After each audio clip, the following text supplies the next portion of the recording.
because they don't know what you are talking. You think you are talking sense, but that person does not understand what you're saying.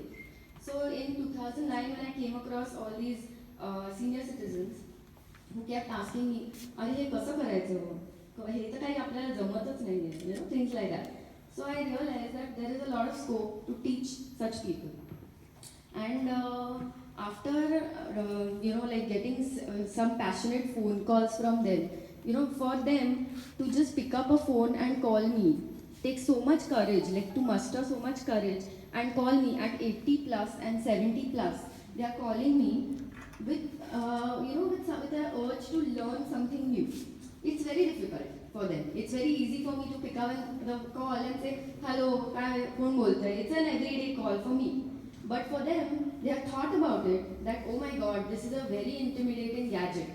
I have something in front of me called an iPad, which looks amazing for younger generation, and I see people doing things on it, but I don't know what's going on. I just don't know how to even switch it on."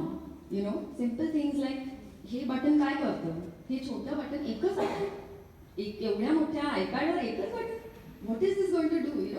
It's so scary for them. So for them to think, okay, at this age, I will actually learn something, or I'll attempt. And then they make that phone call, "Can you please teach me?" So that's a very big step, right? So that's how I started my senior netizens. And then to talk about my funny experiences while teaching the senior citizens, good and bad experiences definitely are there.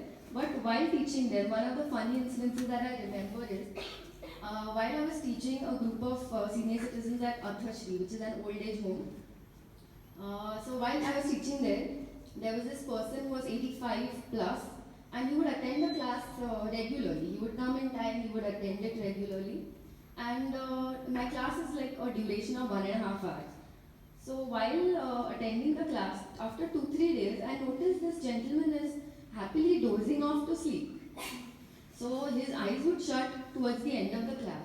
So after watching him for a couple of days more, I decided to confront him. I said, "Chalu, let's go and ask sir, काय झालंय तुम्हाला?" So I went up to him and I said, "आजोबा, तुम्हाला बरं वाटत नाही का? Don't you feel well? Is it too stressful, the class for you? Are you not feeling good? Is it like you want to go home or you want to lie down or something?" So he said, whatever he told me later, it put a smile on my face, because he said, "बेटा काय आहे की रोज मी ना झोपेच्या गोळ्या घेतो. I take sleeping pills to sleep. I do not get sleep at night, so I have to take sleeping pills. But when I come to this class, I have a routine. I come to the class, I come here, I walk to the class, I have so much company, and I do understand what you're teaching. So for 1 hour, I am with you. Post that, I'm still with you, but those last 15 minutes, I am so peaceful that I love that 15 minutes of sleep." And he actually thanked me. He said, "You know what? Your class is doing me wonders. I am not getting this kind of sleep ever." So to take it positively, it's difficult, right? Like, which teacher would want your children to sleep in the class? They're like, "Oh, sleeping? Excellent." It's not like that, right? They will be like, "Oh my god, this guy is sleeping," and people are watching, right? The other students are watching. "Arey yaar, azuba झोपले." So it's not a very good sign. But when you get this kind of appreciation, you have to take it in a good way, right? Very, very positively. So that's how you come across different kinds of people, and then you grow. And because of your experience, you just take it positively. You grow up, and you understand that what is peace for people like this. It's a different kind, right? Then there was this other lady who came up to me, just latest incident after demonetization. Everyone says, "Arey, Paytm vapra, Paytm vapra." Okay, Paytm vapra. So this lady, she installed Paytm, she learned how to do it from me, and she was going on with life. And suddenly one fine morning, I see somebody at the door, and she says, "Madam, तुम्ही मला मदत करा. मी आत्ताच, I have just transferred 2,000 rupees in my Paytm, and her Paytm crashed on her phone. It crashed and it was nowhere to be seen." She said, "My 2,000 rupees are gone. Now it's gone." And her BP was rising. She was like, "My god, I don't know my password. I don't know my ID. I don't know anything. You help me, please." I said, "Arey, don't worry. सगळं आहे. Your money will be there, it's intact, it's not gone anywhere. I will help you, don't worry. What is your ID? I don't know. I don't know. What is your password? Do you know anything? No, I don't know anything. I'm sorry, I just don't know anything. She just sat down there, give me a give me a glass of water. She had some water, she still could not remember. After we retrieved the whole thing, and I showed her, see, there is money in your Paytm. It's, you know, it is there, don't worry. That was the time she felt okay, because this is like her livelihood, you know, things like that. So we need to be very sensitive towards the society. And when will that happen is when we travel.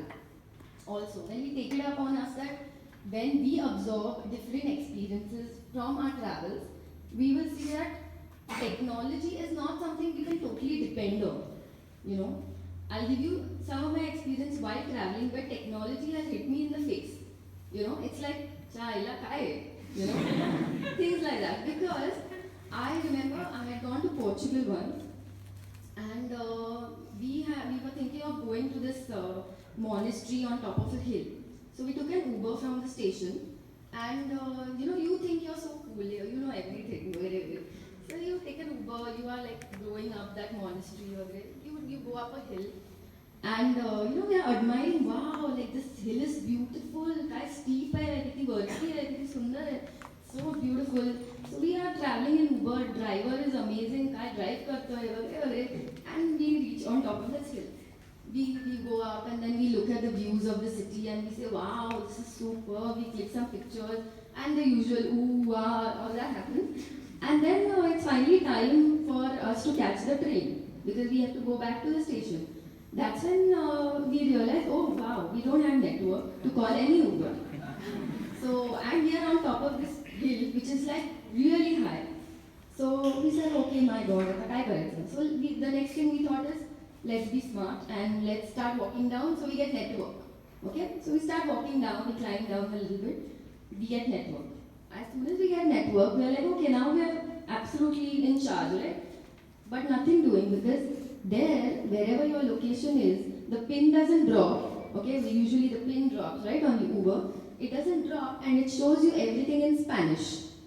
Okay? So you're like, okay, I am here, probably. I don't know, because everything is in Spanish. You are on the secluded place. You can't see even a dog. Okay? You can't see anyone. You cannot ask anyone for anything. You're walking and walking and walking. So technology has failed you, absolutely. No Uber is coming to pick you up. Nobody you know is coming to pick you up. You have a train to catch. If you don't take that train, you are totally stranded. It's cold. It's getting really cold. And we start walking down. 45 minutes after walking down, we come at a bus stop where we see one local man, okay? And he's standing at the bus stop. So we put two and two together and we say that if this man is standing at the bus stop, then surely there's a bus, you know, that's going to come. So this is like using common sense, right? You cannot keep on relying on technology कि अरे Uber आएगा, कभी तो आएगा, ऐसा नहीं होता है. Right? So somewhere you have to put two and two together. You use your common sense, your surroundings, you absorb what's going on. We couldn't even ask that man whether bus yeti kata. No, because Spanish he cannot understand us. We can't understand him. Our translator, by that time our phone died. We couldn't translate anything to him. Nothing. So it was just that, okay, we stood there with him, and in the next 5 minutes we saw a bus. And we said, wow, yeah, we're so smart. See, we followed this guy. You know, and we reached the train station in time. So this was one of the incidences of how technology fails. Even if you must be the smartest person living, you think you're a smart ass, but no, it's not really like that. And then another time I remember, I was doing this whitewater rafting in Rishikesh.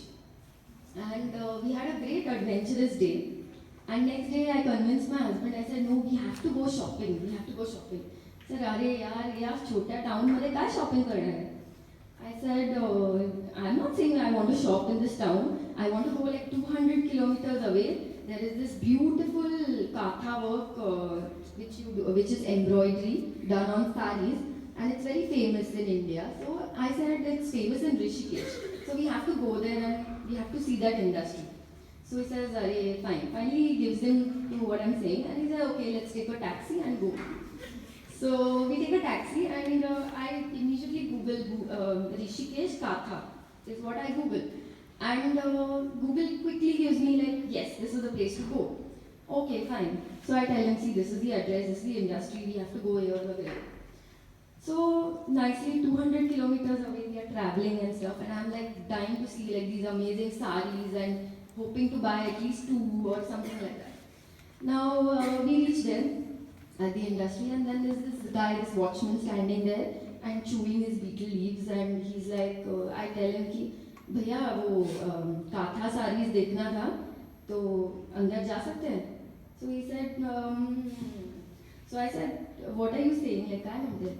So he said, today is Sunday. आज इतवार है तो आज तो नहीं खुलेगा.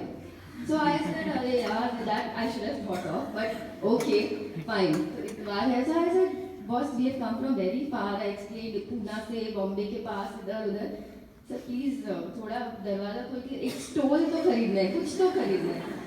तो he looked at me like, this girl is really mad. क्या बोलते हैं? So I said, okay. I said, वो कुछ एक आधी सारी, at least let's meet the labor, whoever is working, maybe the industry, maybe what work they do. Let me see something. So while chewing his leaves, he said, madam इधर काथा नहीं कत्था बनता है. कत्था बनता है कत्था. So I said, oh my god, I fell flat on my face. 200 kilometers away from where we were happily staying. We have reached some destination with the help of Google Man, and I am here sitting with the watchman, and now both of us have the time to rub katha on some horn. I was like, man, what's going on, you know? So these are some experiences where technology fails you. Like, what? You asked for it, right? You said Rishikesh, you said Katha, you said Google, and you are very smart. So you did everything, and then you landed up on your face. So it can happen, right? So we need to be a little sensitive and sensible, right? When we are going around traveling, when we are absorbing different experiences. And when you are doing all these things, you will realize that people in the world are not just working. There is more than life, than work. I mean, more to life than work, right? It's not all about just work. Okay, like Rihanna says, it's not just work, right? There's a lot more. And what you can do is that with your technology, you can make a difference in the society.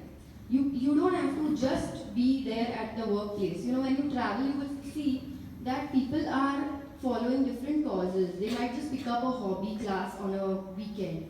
You know, they might just help some seniors who are at some old age home. They might help children who are with some special disabilities or things like that. There are so many causes to touch, and you all are so well educated, right? Like that's a biggest boon that everybody has. Like the least you could do is impart your education to somebody sitting right next to you who is probably underprivileged, and there are so many ways to do it, right? So this is what I want to tell you, that as you grow in your career and as you grow in your life, you need to do something more than just work, right?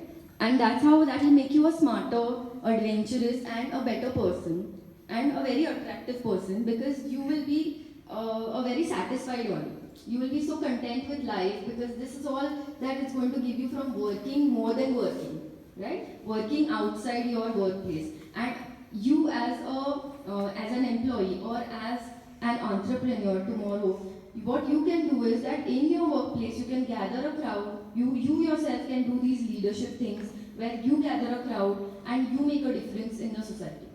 You know, there are so many causes in India. You can touch any cause. But if you see, we only meet each other to have coffee, to have dinner, and to chill and party.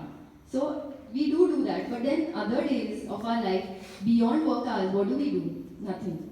We don't concentrate on fitness. We don't concentrate on anything that will help somebody else. And when you actually do that, you will see that it is amazing. It's really very satisfying, right?